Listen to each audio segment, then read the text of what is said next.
दोस्तों बॉलीवुड दिन भर के नए एपिसोड में आपका स्वागत है। भाई साहब, आज इस एपिसोड में कुछ ऐसी खबरें हैं कि आपको सुनकर मजा आ जाएगा। लेकिन अगर आपने अब तक मेरा चैनल सब्सक्राइब नहीं किया तो कर लो, और घंटी नहीं दबाई तो जरूर दबा दो। देखो, घंटी आप नहीं दबाओगे तो आपको नोटिफिकेशन नहीं मिलेगा जब मैं नया वीडियो डालूंगा। दोस्तों, उड़ती उड़ती खबर आई है कि क्रिसमस पर 2 फिल्में रिलीज हो रही हैं, एक शाहरुख खान की डंकी और दूसरी प्रभास की सलार। जब से खबर आई है तब से बॉलीवुड में और मीडिया में हंगामा मचा हुआ है। तो जाहिर सी बात है आज की नंबर 1 खबर यही है। देखिए, आप सभी जानते हैं जब से डंकी फिल्म की शूटिंग चालू हुई थी तभी यह डिसाइड कर लिया गया था कि इस फिल्म को क्रिसमस 2023 पर रिलीज किया जाएगा, और उन्होंने अपनी डेट चेंज नहीं की।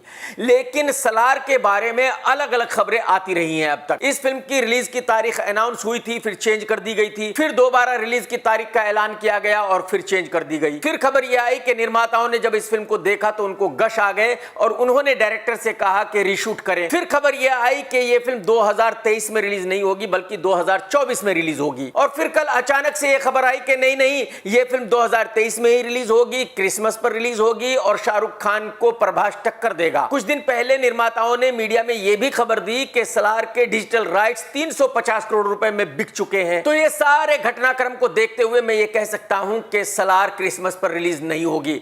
एक्चुअली ये न्यूज इसलिए दी गई है ताकि सलार को पब्लिसिटी मिल जाए। आप सभी जानते हैं कि बाहुबली 2 के बाद प्रभास की आज तक कोई भी फिल्म नहीं चली है, और प्रभास का यही ट्रैक रिकॉर्ड देखते हुए यह कहा जा सकता है कि सलार का चलना भी बहुत मुश्किल है। तो मेरे ख्याल में जो सलार के बनाने वाले हैं, जो निर्माता हैं, उनको कुछ भी करके इस फिल्म को हिट करना है और किसी भी तरह से उनको सलार के लिए पब्लिसिटी चाहिए, सलार को गर्म करना है। क्योंकि ये आप भी जानते हैं, मैं भी जानता हूं और दुनिया जानती है कि शाहरुख खान की film Dunki super duper blockbuster होने वाली है। उस फिल्म को कोई रोक ही नहीं सकता। वो फिल्म 1000+ करोड़ का बिजनेस जरूर करेगी सिर्फ इंडिया में। और फिल्म पठान और जवान के ब्लॉकबस्टर होने के बाद जो शाहरुख खान का स्टारडम है, उसके सामने कोई दूसरा एक्टर टिक ही नहीं सकता। तो मैं ये गारंटी के साथ कह सकता हूं कि सलार के बनाने वालों को यह अच्छी तरह पता है कि अगर इस फिल्म को शाहरुख खान की फिल्म के साथ रिलीज किया गया तो इस फिल्म का सुपर डुपर डिजास्टर होना तय है। तो यह बात तो मैं गारंटी के साथ कह सकता हूं कि सलार क्रिसमस पर रिलीज नहीं होगी, यह सिर्फ एक पब्लिसिटी स्टंट है। लेकिन चलिए 1% मैं मान लेता हूं कि यह फिल्म डंकी के साथ ही रिलीज होगी। तो हम इतने उत्साहित क्यों हैं? भाई, जो हिंदी फिल्मों के देखने वाले हैं वो इस फिल्म को क्यों देखेंगे? मैं आप लोगों की नॉलेज के लिए बताना चाहूंगा कि पठान ने साउथ में तकरीबन 15 से 20 करोड़ का बिजनेस किया था। कितना?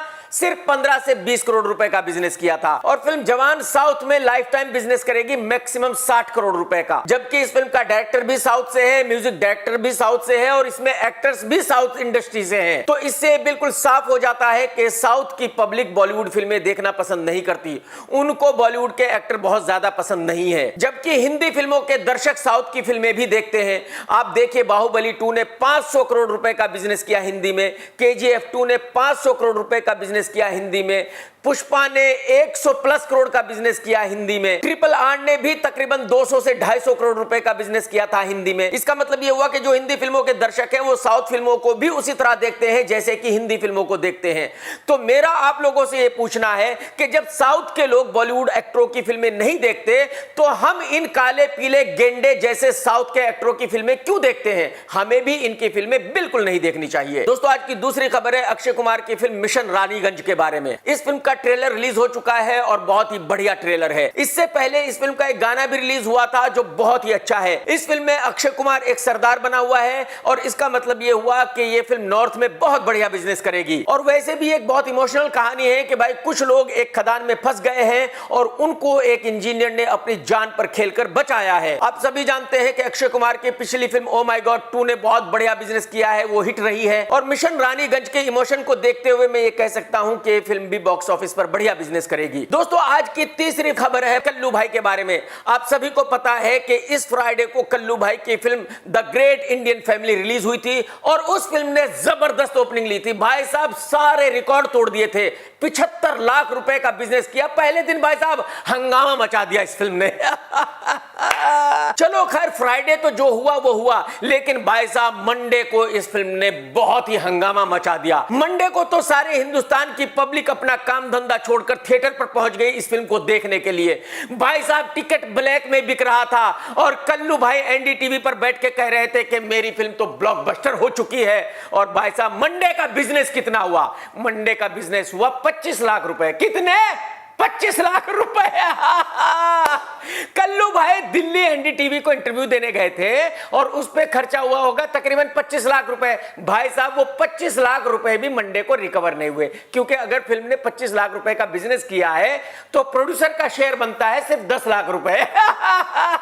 और भाई साहब मंडे को शिल्पा की फिल्म सुखी ने भी गर्दा उड़ा दिया भाई साहब। अरे भाई साहब आप यकीन करो, बॉक्स ऑफिस पर सुनामी आ गई थी और मंडे का इस फिल्म ने बिजनेस किया 10 लाख रुपए। कितने? 10 लाख रुपए। अरे भाई साहब मैं निर्माताओं से पूछना चाहता हूं कि भाई साहब आप ऐसी फिल्में बनाते क्यों हो, और अगर बना भी लेते हो तो रिलीज क्यों करते हो? कचरे में फेंक दिया करो ना इन फिल्मों को यार। दोस्तों आज की चौथी खबर है परिणीति चोपड़ा की शादी के बारे में। आप सभी को पता है कि ये शादी चर्चा का विषय थी। मीडिया वाले भी बहुत एक्साइटेड थे इस शादी को कवर करने के लिए, लेकिन भाई साहब शादी में ऐसे ऐसे मेहमान आए कि जब मीडिया वालों ने उनको देखा तो उनको गश आ गए। कुछ मीडिया वाले तो चक्कर खाकर गिर पड़े भाई साहब। मीडिया वालों को उम्मीद थी कि प्रियंका चोपड़ा आएगी, उसका हस्बैंड आएगा, वो दोनों नहीं आए। और मीडिया वालों को यह भी उम्मीद थी कि भाई परिणीति की शादी राघव चड्ढा से हो रही है तो पूरा बॉलीवुड आएगा इस शादी में, लेकिन बॉलीवुड से कोई भी नहीं गया। परिणीति ने जिन एक्टरों के साथ फिल्में की है वो भी नहीं गए भाई साहब। अब आप पूछेंगे कि भाई शादी को अटेंड करने गया कौन था? एक तो मनीष मल्होत्रा गया था जिसने राघव और परी की ड्रेसेस बनाई थी, और दूसरा मेहमान था हरभजन सिंह जिसके पास कोई काम धंधा नहीं है, आज की तारीख में बिल्कुल फ्री है, जो भी इनवाइट कर देता है वो वहां बेचारा चला जाता है। और तीसरी मेहमान थी सानिया मिर्जा, उसका भी बेचारी का डिवोर्स हो चुका है तो वो भी आज की तारीख में अकेली घूम रही है, बिल्कुल फ्री है, तो वो भी कपड़े वपड़े पहन के उस शादी को अटेंड करने पहुंच गई थी। हालांकि अक्षय कुमार की फिल्म मिशन रानीगंज की हीरोइन परिणीति चोपड़ा ही है, लेकिन अक्षय कुमार भी शादी को अटेंड करने नहीं गया। भाई साहब आप जरा सोचकर देखिए कि परिणीति की कितनी भारी बेइज्जती हुई है। आज की पांचवी खबर है बॉलीवुड की हीरोइनों के बारे में। एक्चुअली आजकल शादी का मौसम चल रहा है।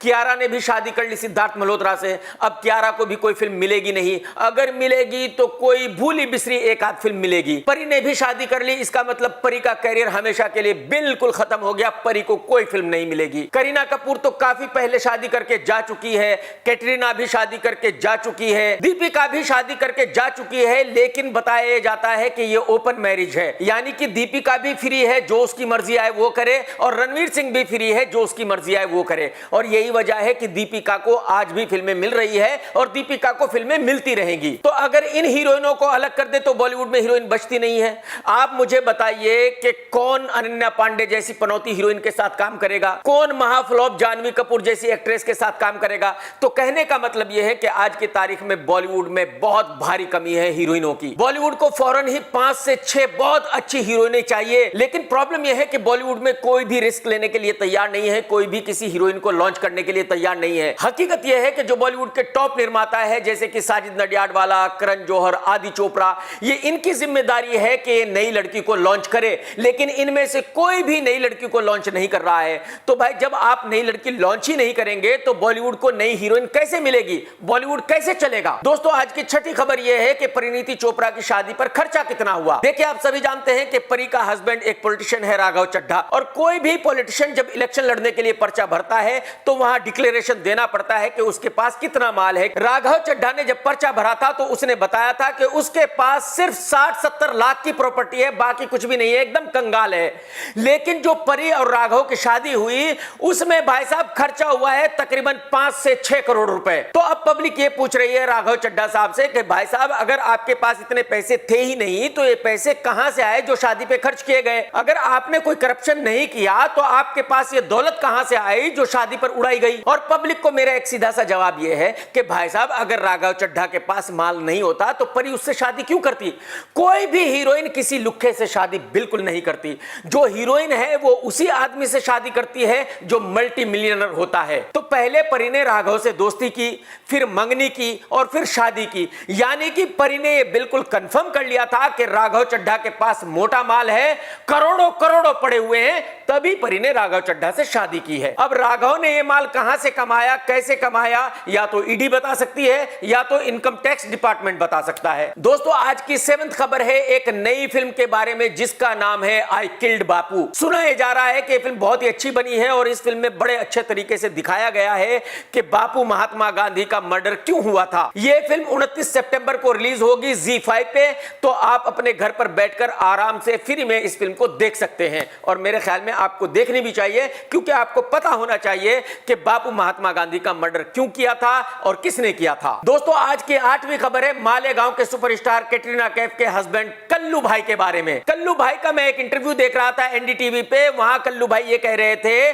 कि वो पंजाब के किसी गांव से है और जब से कल्लू भाई की कैटरीना के साथ शादी हुई है तब से ही गांव वाले कल्लू भाई को कह रहे हैं कि भाई आप अपनी वाइफ को लेकर गांव आइए, लेकिन कल्लू भाई को टाइम ही नहीं मिल रहा है क्योंकि कल्लू भाई बहुत बड़े सुपरस्टार हैं तो वो शूटिंग में बहुत बिजी हैं और कैटरीना को भी टाइम नहीं मिल रहा है, वो भी बहुत बड़ी सुपरस्टार है, वो भी बहुत बिजी है। और मेरी नॉलेज के हिसाब से आज की तारीख में कल्लू भाई के पास कोई फिल्म नहीं है, कल्लू भाई बिल्कुल फ्री घर पर बैठा हुआ है और साथ ही कैट के पास भी कोई फिल्म नहीं है, वो भी घर पर बैठी हुई है। तो कल्लू भाई मेरे ख्याल में अब आप दोनों ही फ्री हो गए हो, दोनों का ही करियर समाप्त हो गया है, तो मेरे ख्याल में अब आप गांव जाओ और वहां 2-4 महीने आराम से रहो, कोई दिक्कत ही नहीं, कोई पूछने वाला ही नहीं है कि आप कहां हो। देखिए कल्लू भाई कैरियर समाप्त होने के भी बहुत फायदे हैं। अब आप आराम से गांव में रहो, आप लंदन में रहो, आप अमेरिका में रहो, आप बॉम्बे में रहो, कोई दिक्कत नहीं है, कोई टेंशन नहीं है भाई साहब। दोस्तों आप लोग भी कमेंट्स करके जरूर बताना कि आज का एपिसोड आपको कैसा लगा और भाई साहब अगर आपने वीडियो देखा है तो लाइक करना बिल्कुल मत भूलना।